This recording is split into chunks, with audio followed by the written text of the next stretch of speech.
সোনাবাপুর প্রতারণা, তোলাবাজি এবং জমি মামলায় প্রথম চার্জশিট জমা ইডির। ব্যবসায়ী জয় কামতারের বিরুদ্ধে চার্জশিট পেশ। পুলিশ, প্রমোটার এবং ক্রিমিনালদের সিন্ডিকেটের হদিশ মিলেছে। সিন্ডিকেটের বিস্তারিত তথ্য রয়েছে চার্জশিটে। দাবি ইডির, কিভাবে সোনাবাপুর সঙ্গে জয় কামতারের আর্থিক লেনদেন হতো, কিভাবে শান্তনু সিনহা বিশ্বাসের সঙ্গে তার ঘনিষ্ঠতা শুরু হয়। ইডি জানিয়েছে তদন্ত এখনো শেষ হয়নি, এখনো চলছে। আগামী দিনে আরও রিপোর্ট পেশ করা হবে আদালতে, জানিয়েছে এনফোর্সমেন্ট ডিরেক্টরেট।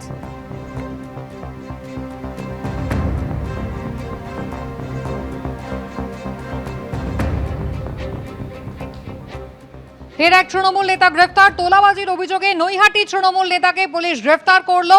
গ্রেফতার করে আদালতে নিয়ে যাওয়ার পথে সেই একইভাবে একদিকে বিক্ষোভ দেখালেন স্থানীয়রা, অন্যদিকে ডিম ছোড়া হলো দ্রুতকে লক্ষ্য করে।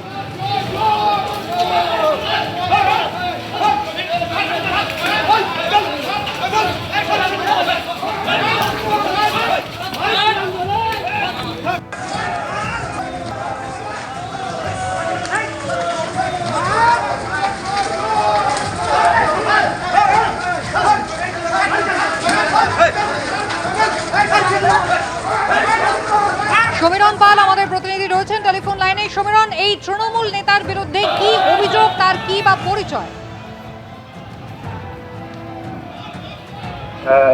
তোমাকে প্রথমে বলি, তৃণমূল নেতা হচ্ছে মামুদপুর অঞ্চল তৃণমূল যুব কংগ্রেসের সভাপতি এবং যার নাম সুরঞ্জন মালাকার, এবং তার স্ত্রী মামুদপুর গ্রাম পঞ্চায়েত তৃণমূল পরিচালিত এবং সেই তৃণমূল পঞ্চায়েত প্রধান প্রিয়াঙ্কা মালাকার।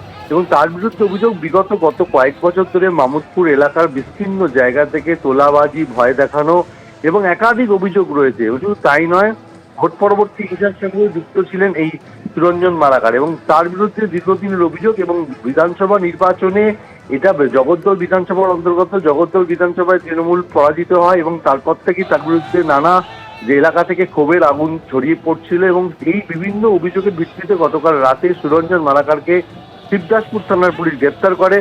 আজকে তাকে যখন সকালবেলা ব্যারাকপুর মহকুমা আদালতে নিয়ে যাওয়া হচ্ছিল, সেই সময় তাকে লক্ষ্য করে ডিম ছোড়া হয়, তাকে মারধর করা হয়, জোর স্লোগান দেন স্থানীয় বাসিন্দারা। দীর্ঘদিনের ক্ষোভ, পুঞ্জীভূত ক্ষোভ, একেবারে সবাই ফেটে পড়েন ক্ষোভে। সেই ক্ষোভ সামলাতে হিমশিম খেতে হয় পুলিশকে। এবং সুরঞ্জন মালাকার এলাকায় তোলাবাজি করতো, ভয় দেখাতো, এই অভিযোগেই তাকে গ্রেপ্তার করা হয়েছে। আজ থেকে ব্যারাকপুর মহকুমা আদালতে তোলা হয়েছে। ধন্যবাদ।